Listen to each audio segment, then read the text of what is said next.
here it is, the mighty Loewe Aconda model 93102ZW. This is a big CRT television. It's a widescreen and the diagonal measurement is 38 inches. That's 38 inches of visible picture. The vintage is around 2003.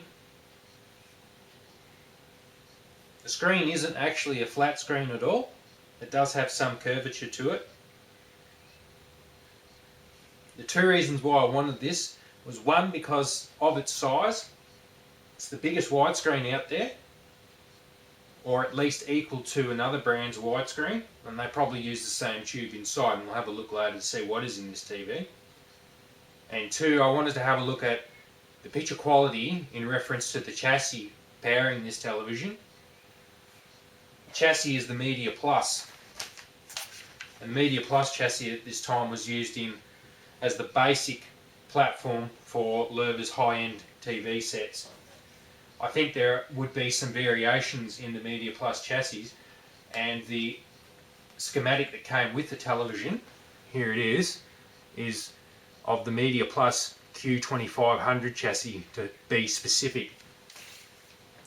Before we go on to picture quality, we'll have a look at the connections that it offers, and being a European brand, you can bet that it's going to have SCART in the back. While we're at the front, we'll take note, composite in this video along with the audio.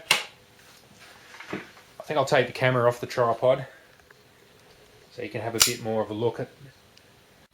The TV weighs 92 kilos, but surprisingly it's one of the best to carry around. It's got good areas on the front and the back at all corners to put your hand under and get a really good grip on, which makes all the difference when lifting big CRTs.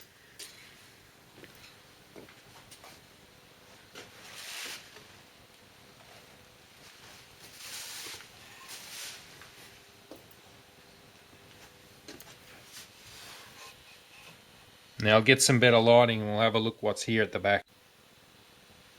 Here's the specs at the back for reference.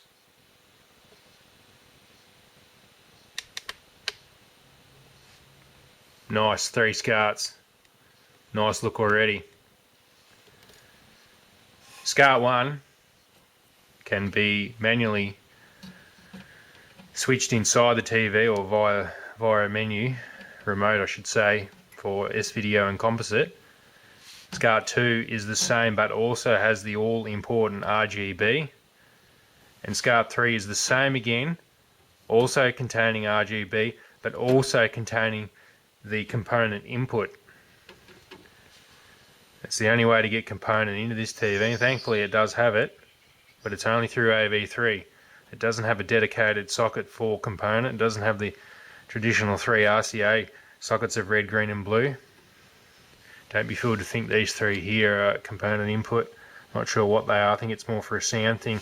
You'll notice the panel here has a lot of spots, or a lot of sections where the connections can go. A lot of it's for sound related stuff, which doesn't interest me.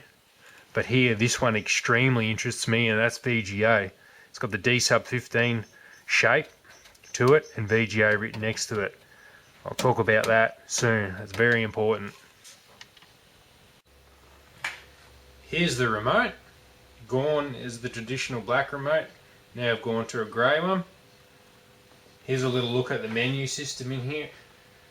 It's a fairly reasonably deep menu system, a little bit complicated. Here's the assignment of the rear inputs as to what signal you want accepted into them. Just going to go quickly through it. But here's for this first SCART socket the selection of signal types that you can accept. Here's SCART socket 2, and you can see the RGB is available for it, as I said. And here is AV3. Still AV3, more choices again. There's your component input and your RGB. And then there's the front socket with the S-Video for you to choose from there as well. I don't really know how much they can all differ when it seems to me that it's just composite and S-video that's available there.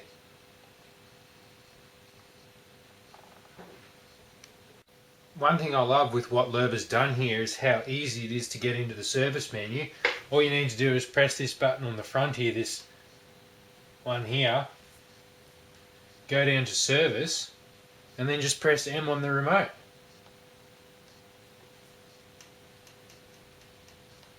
Just like that, and you're in. I haven't been in here yet, so it's all new to me. System data, operating time, 11,730 hours. Well, there you go, that's how many hours this TV's done. That's how long it's been on for. Chassis type, software version, geometry settings there, option bytes. Perhaps another time I'll have a fiddle around with the service menu. I'd certainly not like to know what these option bytes do, but I'm not willing to randomly turn them or change them in case of permanent damage to the television. So I've got a pattern generator hooked up now. I'll change channel.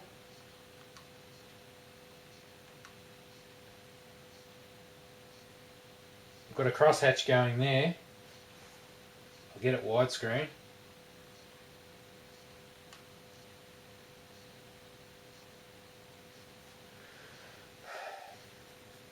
I have to say, considering how much this television cost in its time, I don't know for a fact how much it did cost, but if you said to me $10,000 here in Australia, I wouldn't be surprised. But to pay that much money, I'd expect perfection. And looking at this crosshatch pattern, you can see that the picture is not straight. It's slightly rotated to the left. Fortunately, there is an option to change that, and it's not a service menu option, it's just a regular menu option, so I could straighten that up. And by the looks of all those other things I can muck around with in the service menu, I could probably get the geometry quite straight. Everything that I've spoke about so far is all good and well, but how does actual gameplay video look? Well, this is a subject that's close to my heart, and I haven't mentioned this yet, but this chassis is one of Loewe's 100 Hz jobs. It's a term that I use. Well, it's actually their term, 100 Hz, and other manufacturers use it as well, but that's my umbrella term I use for TVs that have this feature. I first encountered it back in 1997 in the local Loewe shop down here in town. I was trying out all the different TVs with Sega Saturn, and there was a common factor with all these 100 Hz ones, that they look crap. They look worse than the cheaper end TVs, and that subject really does deserve a separate video of all of its own. It's probably the thing I'm most passionate about because it's the hardest thing to find information on. But don't kid yourself, if you're out there getting a SCART television, try and avoid 100 Hz. If you want to play old retro 15 kilohertz, 50, 60 Hz refresh rate stuff, Super NES, Saturn, Sony PlayStation 1, avoid 100 Hz. Okay, so I've got the Saturn on in this, and I can tell you right now that it looks a bit like an LCD, to be honest. It's quite, the motion is the problem. It's like blurry. I don't know if the camera's going to pick it up. Probably not. It's probably too hard to. But let's see what we can do here in the options, alright? I like Loewe's information button here. You can press it and it'll tell you, right? DMI plus. Both DMM and DMI reduce any jerkiness of quickly moving objects or rolling text. Now, when I'm playing the game, I would class those two sprites on the screen as quickly moving objects. Let's have a look here. It's off at the moment. I can turn it on, and I can tell you it does improve things. Things don't appear to be as jerky, but the picture is still off. It's still not right. For one, the scan lines are gone. Even in that other mode, the scan lines were visibly noticeable. Very, very thin scan lines. And the picture looked like it had an interlaced look about it because it was flickery. But that's not right. This Saturn's outputting 240p. the image should be dead still. It wasn't in that previous mode. It's pretty still now, but there's no scan lines. The scan line should be very noticeable on a big TV like this. A big tube like this, you might almost complain that the scan lines might be too visible. I wouldn't complain about that, but they're gone. As I said earlier, I wanted to see how this chassis was. Back in '97, when I first encountered this 100Hz business, I thought, oh, I'd give Loewe another chance now with a 2003 model. 6 years later, 6 years of advancement in their technology. But I don't think they've really improved much. I've also had a Panasonic TV, and all the other manufacturers went this way. They all went to 100Hz. And if you've got a SCAR TV and you're running the old school stuff on 100Hz television, you get the same problem with the other manufacturers as well. They all seem to have copied each other in the technology, and they all display the same faults.